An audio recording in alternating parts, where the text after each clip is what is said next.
It's amazing how fast the month is rolling by, and trust me, I'm super glad to be alive and to be back on your screen once again. It's the 4th of May. It is what it is. Welcome to the only show that gives every Nigerian the platform to speak from their perspective as it concerns them. My name is Don Many, and this is Inside Nigeria. Stay with us, we'll take a break, and when we are back, we'll continue the show right here.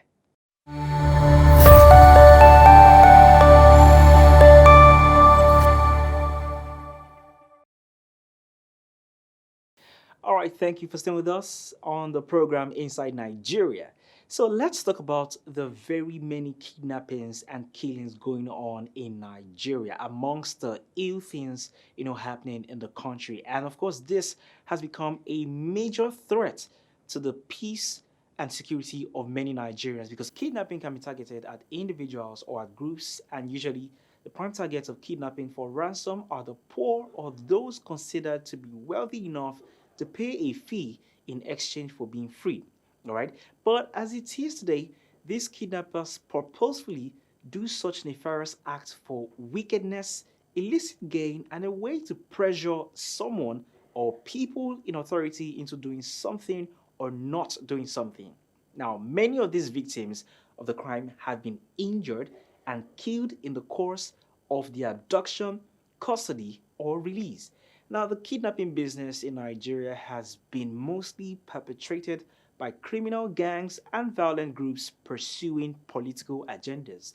Now, the Nigerian government and the Nigerian Police Anti-Kidnapping Squad, which was introduced in the 2000s, has put every effort to endeavor to stem the menace in its capacity and condemn in strong words, the actions and dealings of these kidnappers.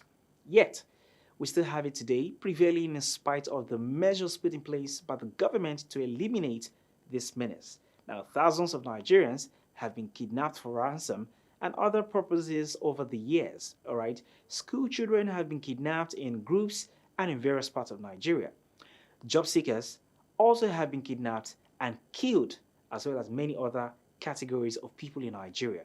Recently, a job seeker in Akwa Ibom who goes by the name Hini Umoren went out to seek for a job only to sustain herself. Innocent girl. But it turned out to be that she was physically and sexually assaulted, she was murdered and buried in a shallow grave right under the bridge somewhere in Akwa Ibom. Well, thanks to the Nigerian police for the efforts put into apprehending the culprit and ensuring that justice be served for her.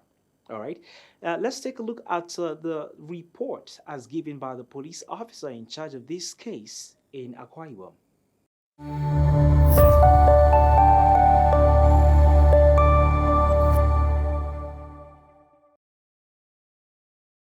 Indeed, he assaulted her both sexually and physically, and thereafter, when we caught him, after he had confessed, he was able to take us to the shallow grave where he buried her, and we were able to exhume the body. As I speak, the body has been deposited at UUPH.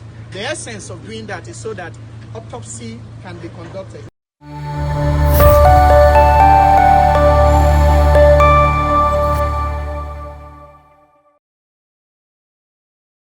And that's it, the report as given by the officer in charge of that particular case in Akwa Ibom of the innocent job seeker, a young Nigerian who went out in the streets of Akwa Ibom to, get a job to sustain herself, only for her to be murdered, be assaulted, be raped, and, buried in a shallow grave under a bridge. Quite a very, very distasteful situation, I must say. And I do hope and pray that the Almighty God gives the family the fortitude to bear the loss, and the police in charge of this situation be able to do the needful, to serve justice to the deceased, as the case may be. A lot of questions on the minds of Nigerians, thinking and wondering, okay, what should be the response of the government as regards this rising cases in kidnapping and killing of young Nigerian students and youths across the nation. Now, let's get reactions from some worried Nigerians, people who are concerned about the situation, the rising unrest of these killings and kidnappings as we have it today. We'll take a look at their reaction and we'll be back.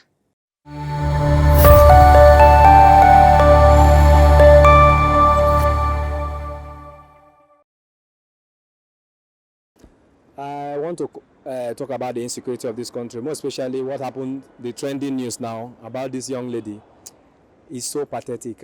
When I heard about this and I read about it, I was literally crying all through because I never believed such thing can happen in this time. But proud to what is happening, even a young man like that made that thing, believing that he has a sister, he has a daughter, he has such mind to murder somebody just for looking for a job.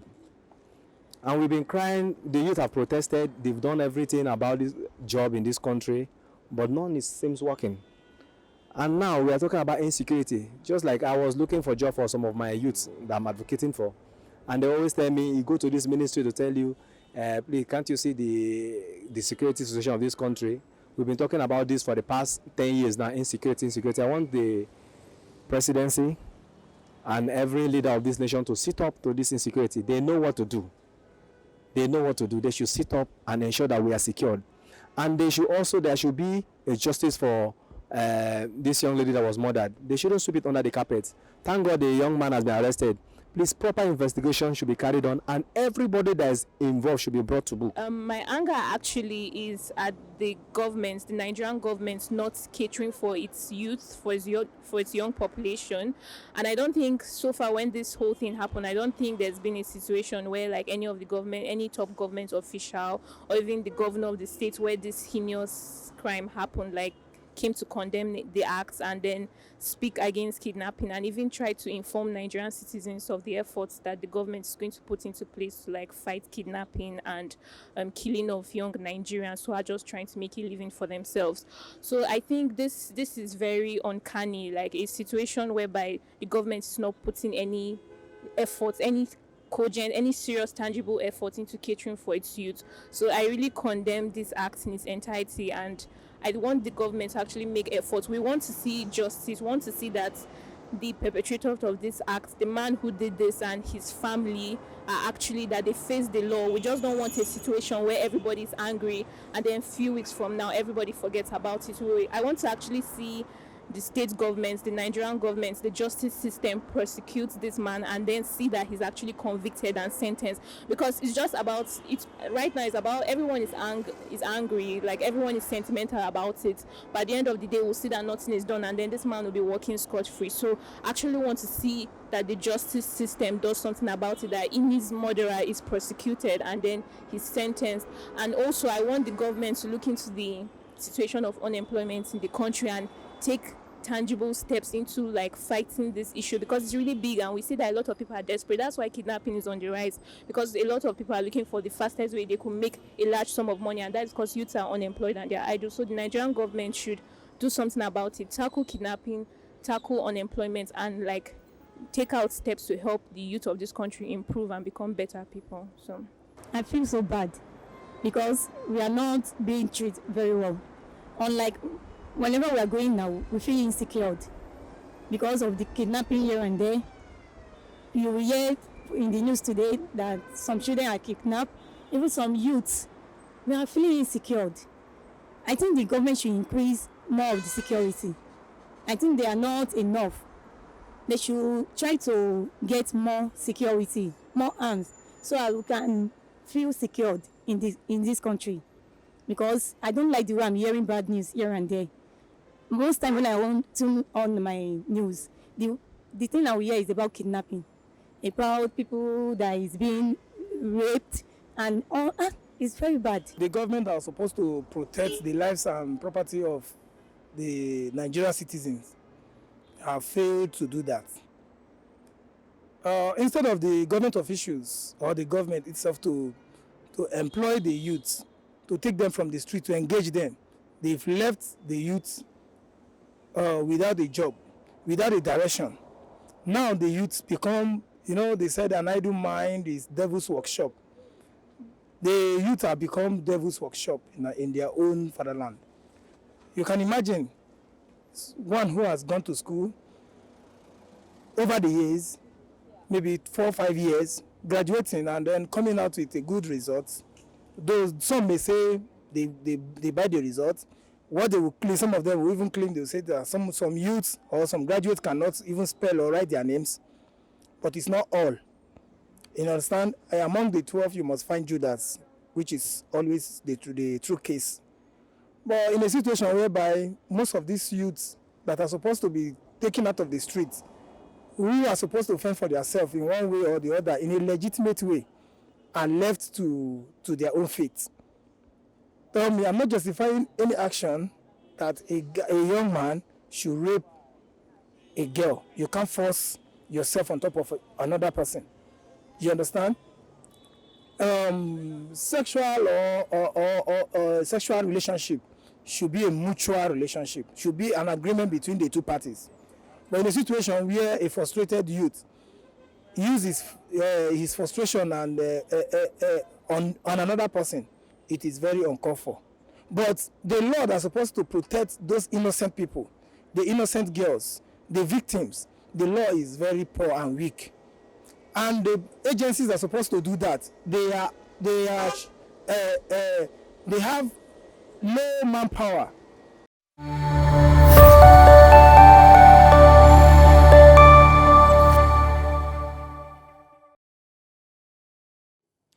All right, there you have it.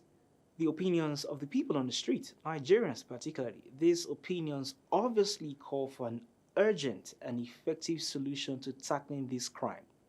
For the victims and their families and friends, the consequences are even more frightful.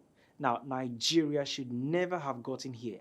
Kidnappers persist because the benefits of their crimes exceed the consequences. Therefore, the obvious solution Nigerians are asking of the government is to raise the cost by imposing certain harsher and stricter penalties, such as life imprisonment or the death penalty, which may not be completely out of place in dealing with the kidnapping menace. After all, the crime of kidnapping is a maximum threat to the peace and security of a people that requires an equally maximum deterrence. But remember, Nigeria is all we have, and we have to play our quota to ensure that the nation is great. Thank you for watching. My name is Don Many. Until I come your way again, make sure you are security conscious and living your best life.